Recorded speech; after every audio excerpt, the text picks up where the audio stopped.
ಜೈ ಶ್ರೀರಾಮ್. ಎಲ್ಲರಿಗೂ ನಮಸ್ಕಾರ. ಸಣ್ಣ ಕಥೆ, ಬಳೆಯ ಸಂದೇಶ. ಹಿಂದೆ ನಾವು ಸಣ್ಣವರಿದ್ದಾಗ ಕಥೆ ಕೇಳ್ತಿದ್ದ ಮಾಂತ್ರಿಕ ಅವನಿಗೆ ಸಾವೇ ಇಲ್ಲ, ಯಾರು ಹೊಡೆದ್ರೆ ಯಾವ ಅಸ್ತ್ರಗಳಿಂದ ಸಾಯ್ತಾ ಇಲ್ಲ ಅಂತ ಯಾರಿಗೋ ಋಷಿಗಳಿಗೆ ಕೇಳಿದಾಗ ಅವ್ರು ಹೇಳಿದ್ರಂತ, 7 ಸಮುದ್ರದ ಅಚ್ಚುಗಡೆ ಒಂದು ಭಯಾನಕವಾದಂತ ಅಡವಿ, ಅಲ್ಲಿ ಒಂದು ಗುಡ್ಡದಲ್ಲಿ ಗುಹಾ ಒಳಗೆ ಒಂದು ಪಂಜರದಲ್ಲಿ ಒಂದು ಗಿಳಿ. ಆ ಗಿಳಿಯನ್ನು ಕೊಲ್ಲಿದ್ರೆ ಇವನು ಸಾಯ್ತಾನ, ಅಷ್ಟು ದೂರ ಹೋಗಿ ಪ್ರಯತ್ನ ಮಾಡಬೇಕು, ಅವನ ಆತ್ಮ ಇಷ್ಟು ಪವರ್ಫುಲ್ ಅದ ಅಂತ ಹೇಳ್ತಿದ್ರು. ಈ ಕಥೆ ಯಾಕೆ ಹೇಳ್ಬೇಕಪ್ಪ ಅಂತಂದ್ರ, ಇವತ್ತಿನ ದಿವಸ ನರೇಂದ್ರ ಮೋದಿ ಅವರು ಎಲ್ಲಿ ನಿಂತಲ್ಲಿ ಗೆದ್ದಿತ್ತಾರ. ಮೋದಿ ಹೈ ತೋ ಮುನ್ಕಿನ್ ಹೈ, ಮೋದಿ ಮೋದಿ ಮೋದಿ ಮೋದಿ, ಜಗತ್ತೆಲ್ಲ ಮೋದಿ ಮೋದಿ ಮೋದಿ ಮಯ ಆಗ್ತಾ ಇದೆ. ಏನ್ ಶಕ್ತಿ ಇರಬಹುದು, ಯಾವ ಶಕ್ತಿ ಆತನ ಮೇಲೆ ಇಷ್ಟು ಪವರ್ಫುಲ್, ಎಲ್ಲಿ ನಿಂತ್ರೆ ಗೆದ್ದಿತಾ ಇದ್ದಾರ. ಎಷ್ಟೋ ಸ್ಟೇಟ್ಗಳು, 80% ಭಾರತದಲ್ಲಿ ಇವತ್ತಿನ ದಿವಸ ಭಾರತೀಯ ಜನತಾ ಪಾರ್ಟಿ ಅಧಿಕಾರದಲ್ಲಿದೆ. ಇದಕ್ಕೆಲ್ಲ ಕಾರಣ ನರೇಂದ್ರ ಮೋದಿಯವರ ನೈತಿಕ ಶಕ್ತಿ, ನರೇಂದ್ರ ಮೋದಿಯವರ ಪ್ರಾಮಾಣಿಕತನ, ನರೇಂದ್ರ ಮೋದಿಯವರ 18 ಗಂಟೆ ಕೆಲಸ ಮಾಡ್ತಕ್ಕಂಥ ಇದು ಎಲ್ಲಿವರೆಗೆ ಇರ್ತದೋ ಅಲ್ಲಿವರೆಗೆ ದೇಶದಲ್ಲಿ ಭಾರತೀಯ ಜನತಾ ಪಾರ್ಟಿ ಅಧಿಕಾರದಲ್ಲಿ ಇರ್ತದ. ದೇಶ ಜಗತ್ತಿಗೆ ಒಂದು ಮಾರ್ಗದರ್ಶನ ಮಾಡ್ತಕ್ಕಂತಹ ವ್ಯಕ್ತಿಗಳು ಇರ್ತಾರೆ. ಮೈನಸ್ ಮೋದಿ ಮೈನಸ್ ಯೋಗಿ, ನಮ್ ಗತಿ ಬಹಳ ಭಯಾನಕವಾದಂತಹದ್ದು.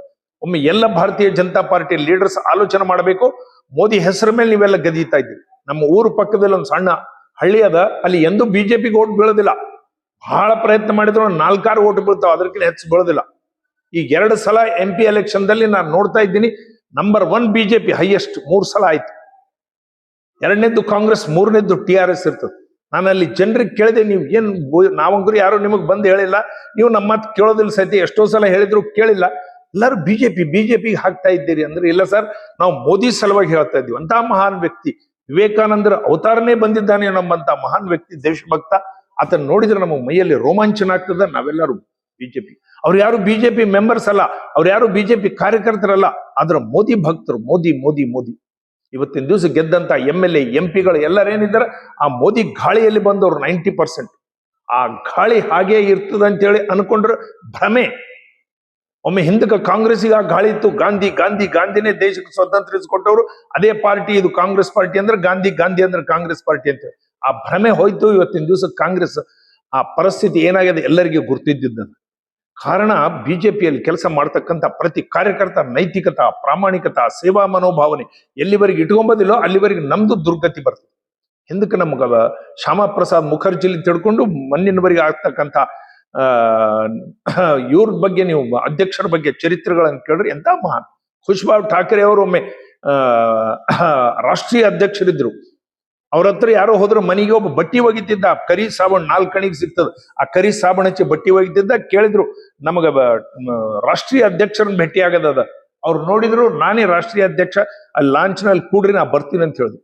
ಎಂತ ಮಹಾನ್ ವ್ಯಕ್ತಿಗಳು, ಇಷ್ಟು ಸರಳ ಇರ್ತಕ್ಕಂಥವ್ರು. ಅಟಲ್ ಬಿಹಾರಿ ವಾಜಪೇಯಿ ಅವ್ರು ಚಪ್ಪಲಿ ಹರಿದೋಗಿತ್ತು, ನಾನಾಜಿ ದೇಶ್ಮುಖ್ ಮನೆಗೆ ಹೋಗಿದ್ರು. ಅರೆ ಆಪ್ಕಾ ತೋ ಚಪ್ಪಲ್ ಫಟ್ಗಾಯೆ, 20 ರೂಪಾಯಿ ಲೇವು, ನಯ ಚಪ್ಪಲ್ ಲೇವು ಅಂತಂದ್ರು. ನಾನಾಜಿ ದೇಶ್ಮುಖ್ ಕೊಟ್ರಂತ.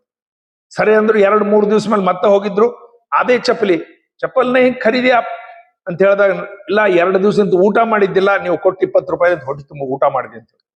ಇಂತಹ ಮಹಾನ್ ವ್ಯಕ್ತಿಗಳು, ತ್ಯಾಗ ಬಲಿದಾನ ಮಾಡಿದವರು. ದೀನ್ ದಯಾಳ್ ಉಪಾಧ್ಯಾಯ ಮೊಘಲ್ ಸರಾಯದಲ್ಲಿ ಪ್ರಾಣ ಹೋಯಿತು. ನಮ್ಮ ಶ್ಯಾಮಾ ಪ್ರಸಾದ್ ಮುಖರ್ಜಿ ಅವರ ಜೈಲ್ನಲ್ಲಿ ಕಾಶ್ಮೀರದಲ್ಲಿ ತಮ್ಮ ಪ್ರಾಣವನ್ನು ಕೊಟ್ಟರು. ಎಂತೆಂಥ ಮಹಾನ್ ವ್ಯಕ್ತಿಗಳು. ಈಗ ಸಹಿತ ಮೋದಿ ಅವರದ್ದು 100 ಕೋಟಿ ರೂಪಾಯಿ, 100 crores ರೂಪಾಯಿ ಅವರಿಗೆ ಬಂದಂತಹ ಕಾಣಿಕೆಗಳು ದೇಶ ವಿದೇಶಗಳಲ್ಲಿ ಬಂದಿದ್ದನ್ನು ಎಲ್ಲ ದಾನ ಮಾಡಿಬಿಟ್ರು. ನಮಾಮಿ ಗಂಗೆ ಮತ್ತು 4th ಕ್ಲಾಸ್ ಲೇಬರ್ ಮಕ್ಕಳ ಸಲುವಾಗಿ, ಬಡ ಮಕ್ಕಳ ಸಲುವಾಗಿ 100 ಕೋಟಿ ರೂಪಾಯಿ. ಅವರ ತಮ್ಮ ಪೆಟ್ರೋಲ್ ಬಂಕ್ ನಲ್ಲಿ ಪೆಟ್ರೋಲ್ ಹಾಕ್ತಾ ಇದ್ದಾನೆ, 30,000 ರೂಪಾಯಿ ಪಗಾರ ತಿಂಗಳಿಗೆ. ಆ ಇದರಲ್ಲಿ ಇದ್ದಾನೆ ಗುಜರಾತ್ ನಲ್ಲಿ. ಎಂದೂ ದಿಲ್ಲಿಗೆ ಹೋಗಿಲ್ಲ, ಎಂದೂ ನಮ್ಮಣ್ಣ ಮೋದಿ ಇದ್ದಾನಂತ ಹೇಳಿಲ್ಲ. ಅಂತ ತ್ಯಾಗ ಬಲಿದಾನ ಪುರುಷರು.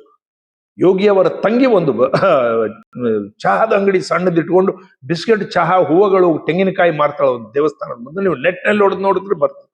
ಆದ್ರೂ ಇವರಿಗೆ ಬೈತಿರ್ತಾರೆ, ಆದ್ರೂ ಇವ್ರಿಗೆ ಕಳ್ಳ ಅಂತಾರೆ, ಆದ್ರೂ ಇವ್ರಿಗೆ ಇದಂತಾರೆ. ರಾಹುಲ್ ಗಾಂಧಿ ಚೋರ್ ಹೇ, ಕಮೀನಾ ಹೇ, ಅದು ಹೇ, ಇದು ಏನ್ ಬೈತಿರ್ತಾರ. ಅದೇ ಪರಂಪರಾ ರಕ್ತದವ್ರೇನ್ ಹಳ್ಳಿಗಳಲ್ಲಿ ಸಹಿತ ರಾಹುಲ್ ಗಾಂಧಿ ರಕ್ತದವ್ರು ಇರ್ತಾರ, ಅವರು ಸಹಿತ ಇದೇ ರೀತಿ ಮಾತಾಡ್ತಾರೆ. ಎಲ್ಲರಿಗೂ ಉತ್ತರ ಕೊಡ್ಲಿಕ್ಕೆ ಆಗೋದಿಲ್ಲ, ಅವರು ಪ್ರವೃತ್ತಿ ತಕ್ಕಂತ ಮಾತಾಡ್ತಿರ್ತಾರೆ, ಅದು ಬೇರೆ ವಿಷಯ. ಅಂತಂತ ಮಹಾನ್ ವ್ಯಕ್ತಿ. ದೇಶ ರಾಮ ಕೃಷ್ಣನ್ ಸಹಿತ ಬಿಟ್ಟಿಲ್ಲ, ಮೋದಿಗೆ ಬೈಯೋದೇನು ಮಾತುದಲ್ಲ, ಅವ್ರಿಗೆ ಸಹಿತ ಬೈತಾ ಇರ್ತಾರೆ. ನಾವೆಲ್ಲರೂ ಆಲೋಚನೆ ಮಾಡಬೇಕಾಗಿದ್ದೇನಂತಂದ್ರೆ, ನಾವು ಮೋದಿ ಟೈಪ್ ಏನಾದ್ರೂ ನಮ್ಮಲ್ಲಿ ಸ್ವಲ್ಪ ಗುಣಗಳನ್ನು ಬೆಳೆಸಬೇಕು. ತ್ಯಾಗ, ಬಲಿದಾನ, ಪ್ರಾಮಾಣಿಕತೆ, ಸೇವಾ ಮನೋಭಾವನ, ನಿರಂತರ ಪ್ರಜರಿಗಾಗಿ ಕೆಲಸ ಮಾಡ್ತಕ್ಕಂಥ ಪ್ರವೃತ್ತಿ ಪ್ರತಿ ಕಾರ್ಯಕರ್ತರಲ್ಲಿ ಬರಬೇಕು. ಕಾರ್ಯಕರ್ತರು ಹಾಗೆ ಇದ್ದಾರೆ. ನಾಯಕರಲ್ಲಿ ಬದಲಾವಣೆ ಆಗಬೇಕು. ನಮ್ಮ ದಕ್ಷಿಣ ಭಾರತದಲ್ಲಿರ್ತಕ್ಕಂಥ ಬಿಜೆಪಿ ನಾಯಕರಲ್ಲಿ ವಿಶೇಷವಾಗಿ ಭಯಂಕರ ಬದಲಾವಣೆ ಬರಬೇಕು.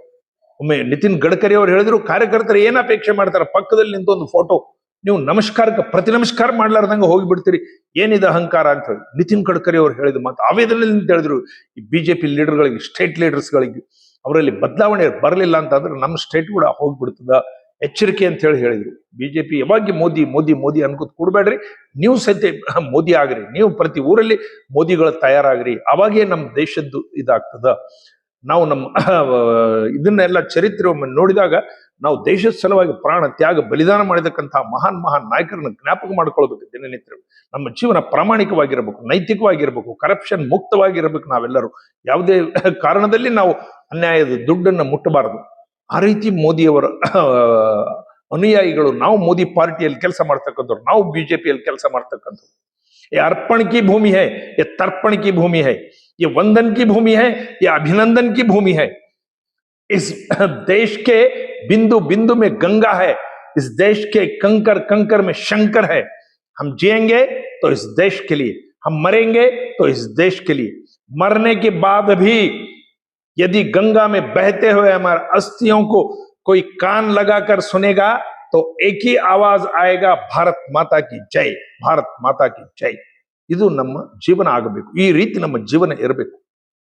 ಒಬ್ಬ ಕಡೆ ಅವನು ಹೇಳ್ತಾನ, ಈ ರಾಜಕೀಯಗಳು ಎಷ್ಟು ಭ್ರಷ್ಟರಾಗಿದ್ದಾರೆ ಅಂತಂದ್ರೆ ಪ್ರತಿ ಒಂದನ್ನ ಮಾರಾಟಕ್ಕೆ ಇಡ್ತಕ್ಕಂಥ ಇದ್ರ ಆಗಿದ್ದಾರ, ಇಂಥ ಭ್ರಷ್ಟರು ತಯಾರಾಗಿದ್ದಾರೆ. कोई वोट के लिए अपने ईमान को बेचा, कोई नोट के लिए अपने ईमान को बेचा, कोई 2 गज जमीन के लिए अपने ईमान को बेचा. अगर भगत सिंह जिंदा होते तो सुखदेव से कहते, अरे सुखदेव, हम किस कमीनों के लिए अपनी जान दे दी. ಇಂಥ ಚಾಂಡಾಲರಿದ್ದಾರ, ಇಂಥ ಜನರ ಸಲುವಾಗಿ ನಾವು ಪ್ರಾಣ ಕೊಟ್ಟೆವು ಅಂತೇಳಿ ಇವತ್ತಿನ ದಿವಸ ಇವ್ರು ಭಗತ್ ಸಿಂಗ್ ಸಹಿತ ಚಿಂತೆ ಮಾಡ್ತಿದ್ರು ಅಂತೇಳಿ ಹೇಳ್ತಾರೆ. ಬರೀ ರೊಕ್ಕ ರೊಕ್ಕ ರೊಕ್ಕ 24 ಗಂಟೆ ಅದು ಬೀಳ್ಬೇಡ್ರಿ. ಜೀವನ ಅದಲ್ಲ.